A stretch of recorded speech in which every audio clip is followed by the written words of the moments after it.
Harry's Wife, Part 102.80.3, Archetypes.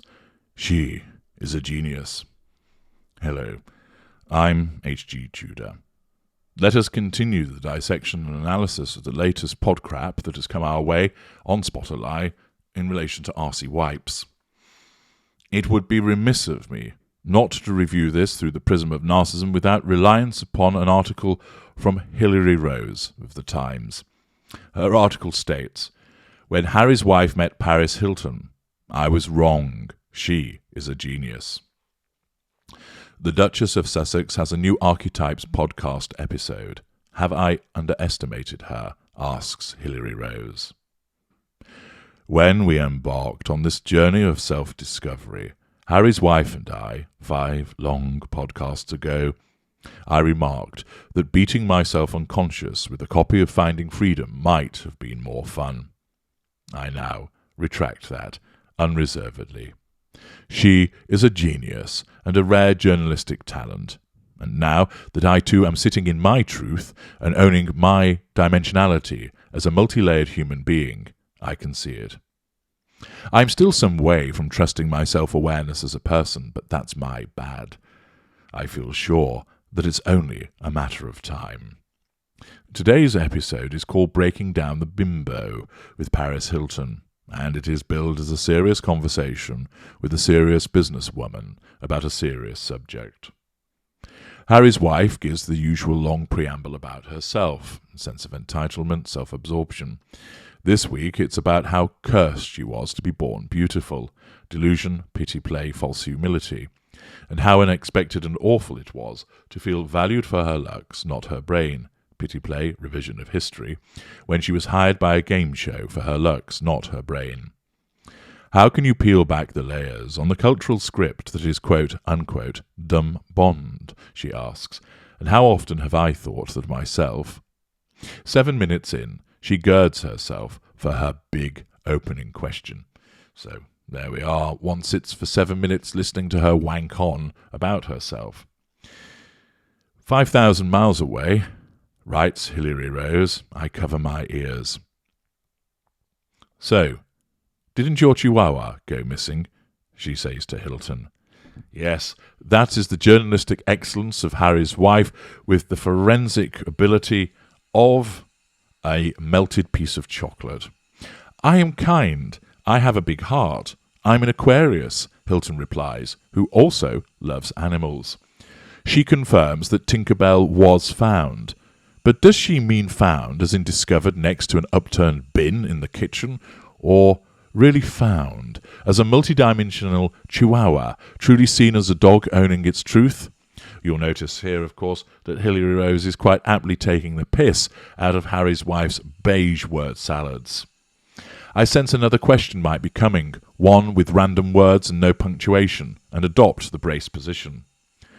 So much of the identity, whether it was placed upon you or you adopted or embraced or used to build a career, was about not leaning in to being smart, she says, reassuring her guest that here, in this safe space, she can be all the things that no one knows, I don't think, is part of how you would self-identify. That's what I want to talk about. Me too, Harry's wife, never a truer word. There is an example again of the word salad that she spouts, meaningless drivel, which has no actual point whatsoever. As you know, she's been doing this all of her adult life.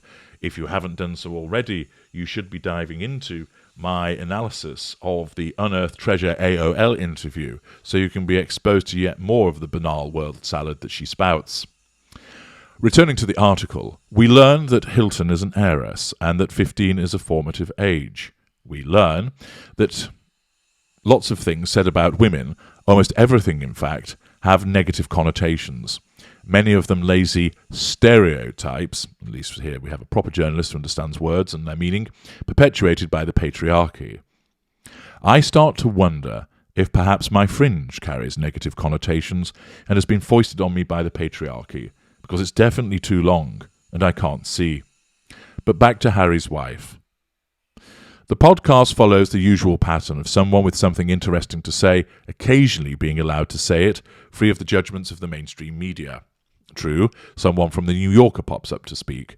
But the New Yorker is obviously okay, along with Spotify and Netflix, who pay the Sussexes' bills, and are thus presumably lovely media people, as opposed to drunk old men on Fleet Street, like the rest of us. We will pause the podcast here to reflect on recent reports that Harry and Harry's wife are at odds with Netflix over their new desire to play down much of what they've said on screen about the King and Queen and the Prince and Princess of Wales. Seeing as they've already called them variously penny-pinching racists who made them cry and don't care about their safety, I'm not sure what else could be left to say. Perhaps Kate served Harry's wife overcooked kale and never took ownership of the subsequent trauma. Nothing feels worse than not being yourself, Harry's wife intones, which, of course, I would observe is hilarious because she's never herself, because she's always somebody else as a consequence of the construct put forward by her narcissism.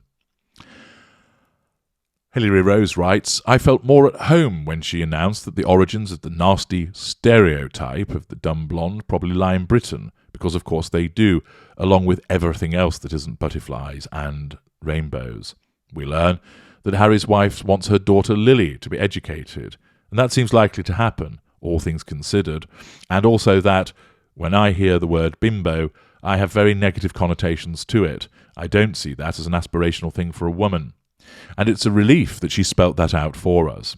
We learn that envy can be a dangerous thing, especially when you fancy living in a castle, but get given a poxy cottage called Frogmore instead, and have to walk behind other people instead of being right at the front, like you deserve. Finally, Harry's wife says she almost feels silly asking a particular question, which is quite a statement from someone who recently asked, didn't your chihuahua go missing? Again, that's probably my bad. This is a journey, my journey, working through all my negative connotations and toxic British stereotypes. It's taking longer than I thought. As ever, Hilary Rose subtly takes the piss out of Harry's wife, who, if she were to read that, probably wouldn't understand much of what's being said, and of course the humorous piss-taking of her would go right over her head. That's the take from a serious journalist from the Times, again seeing straight through the nonsense that Harry's wife comes up with. But what does Brandon Morse of Red State have to tell us? Well, his headline reads, Harry's wife just demonstrated why no one takes feminism seriously anymore. Oh deal.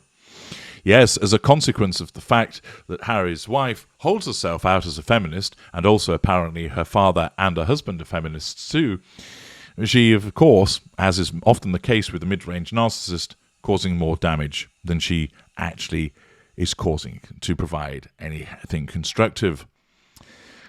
The article tells us, Harry's wife qualifies as a celebrity, I guess. To be honest, I didn't know a thing about her, until she began making waves within the royal family for just being the worst. Since then, she's only deepened my dislike of her by constantly demeaning and insulting her own relations. The worst, however, is showing up at Uvalde, when all the cameras just so happened to be there after that fateful school shooting. It was infuriating to watch her use the death of children as a way to gain some publicity for herself. It doesn't help that Harry's wife is your consummate leftist. Whatever the cause célèbre is at the moment is exactly what Harry's wife is going to support. That's not so much about her being on the left, but that's to do with her narcissism. Naturally, Harry's wife is a feminist who bangs the drum for all sorts of social justice causes.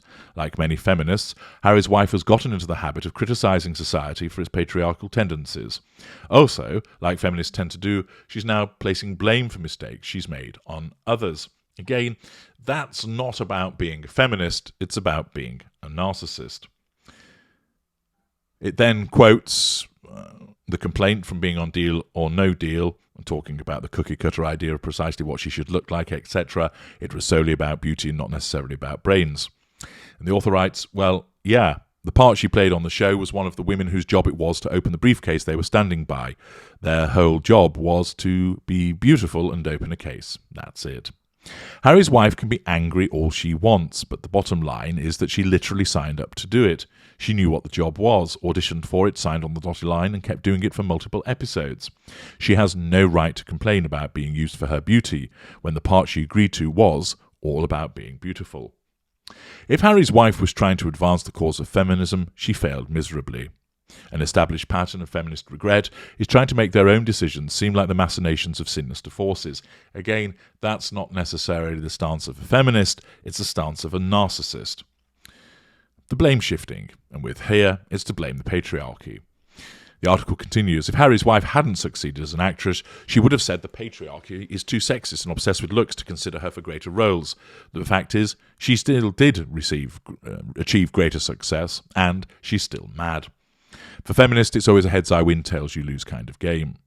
Beneath the surface, this feels like a PR move. Harry's wife may have needed to address this part of her past if she was to be a feminist icon. Indeed, it's the revision of history, as I've pointed out previously. Painting her stint on Deal or No Deal as something she was led falsely into absolves her of any wrongdoing and places her focus on look squarely on someone else. But at the end of the day, she put on the makeup, the dress, the accessories, and stood next to that case, then got paid for it. Like every other feminist, or rather narcissist, looking back and painting your failures or inconvenient inclusion into something now deemed sexist isn't going to fly. The truth isn't hard to see. Harry's wife was okay with this until it became risky to be so in our modern culture. Now, putting aside repeatedly saying this is the behaviour of a feminist when it's not, this author is entirely correct about her behaviours, and of course, as you know, that's as a consequence of a narcissist. Her presence on this show and what it involved threatens her narrative now. She can't expunge it like she sought to expunge other stuff, and therefore she has to create an alternative narrative that she felt objectified, and essentially it was somebody else's fault and not hers. All part of her narcissism nullifying that threat to control posed by the existence of this programme. An additional problem, of course, for Harry's wife is that when she seeks to change the narrative to deny that something actually occurred, or to say that it occurred in a different way, she runs the risk of somebody else popping up and saying, that isn't correct.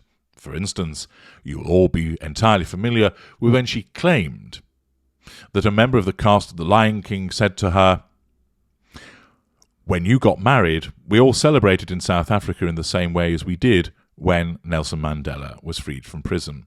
This was a lie, a revision of history, and of course, that cast member came out and said that conversation never took place, and confirmed Harry's wife's status as a fantasist, as deluded, as a liar. Well, unfortunately for Harry's wife, it's happened again. From cmayo.com, an article tells us, Claudia Jordan disputes Harry's wife's deal or no deal bimbo claims. It never happened. Bimbo or no bimbo. Claudia Jordan has responded to Harry's wife's claims she was treated like a bimbo and objectified during her time on Deal or No Deal. The former Deal or No Deal briefcase #1 model turned Real Housewives of Atlanta alum took to Instagram to defend the popular game show that catapulted her career after the Duchess of Sussex slammed the show in the latest episode of her Archetypes podcast. Now, Harry's wife, Jordan, 49, started the rant posted on her Instagram story. For clarity, yes, getting a modelling gig on a game show isn't necessarily about your intellect, but every show, the executive producers picked 5 models with the most outgoing and fun personalities to place mics on, who they knew would engage with the contestants. Jordan, who appeared on the show alongside Harry's wife for some time, directly denied Harry's wife's claim that the show treated the women like bimbos, a word that Harry's wife dissects with Paris Hilton in the podcast episode that was released Tuesday. Deal or No Deal never treated us like bimbos. We got so many opportunities because of that show, Fremantle and at NBC, Jordan insisted. That's the kind of opportunity that is what you make it. If you just show up and don't engage, then you'll check and not get much out of it. But if you show up and seize your moments, then there's no limits to what you can do with the opportunity. Jordan went on to share how starring on the game show from 2005 to 2009 helped her further her career with other television spots and media exposure. I actually enjoyed my experience working on Deal or No Deal, she said. And as has been pointed out by Hello, scoring something of an own goal for Harry's wife also enjoyed it. She said it was great. Jordan continues, "It was a step on the ladder I've been ascending on for 25 years that paid all my bills, put me in front of 13 million plus people each night, and led to me getting on Celebrity Apprentice All-Stars, Breast Cancer Awareness Campaign, guest hosting Extra, getting into People Magazine's 100 Most Beautiful issue, and so much more. Oh, I almost forgot. It also led to me co-hosting the 2009 Miss Universe pageant with @Billy Bush in front of 500 million people. Not too shabby for a bimbo." The modern media personality was sure to clarify that she wasn't slamming Harry's wife specifically, but wanted to defend the show and those who worked on it. And of course, what this does is demonstrate that, again, Harry's wife refers to it as objectification and bimbofication. This is a revision of history, and we have somebody that was on the show that confirms that it wasn't that kind of show at all. People were not treated in that way, and it led to greater opportunities, and therefore one was grateful for it. Harry's wife, of course, has scored a huge own goal, as she often does. She attempts, through Archetypes, to tackle, as a personal vendetta, all of the things that have been said about her or that cause a problem for her, being called ambitious, for example. Racial stereotyping, or archetyping as she would call it. And now, of course, the presence of a show that she went on, which was shameless with its emphasis upon looks, which now doesn't fit Harry's wife's narrative of wanting to be a strong, empowered, independent feminist. Her attempts to then revise history have failed miserably, not least because, 1, she knew what she was getting into and did so willingly. 2, Hello, her usual supporter, has inadvertently shafted her by pointing out that she talked about it as a great experience and how she enjoyed it. 3, another person off the show has responded by saying it wasn't anything to do with being seen as a bimbo, and it actually was a really excellent opportunity to be showcased for other things. A complete fail on the part of Harry's wife, and this is the problem that she has.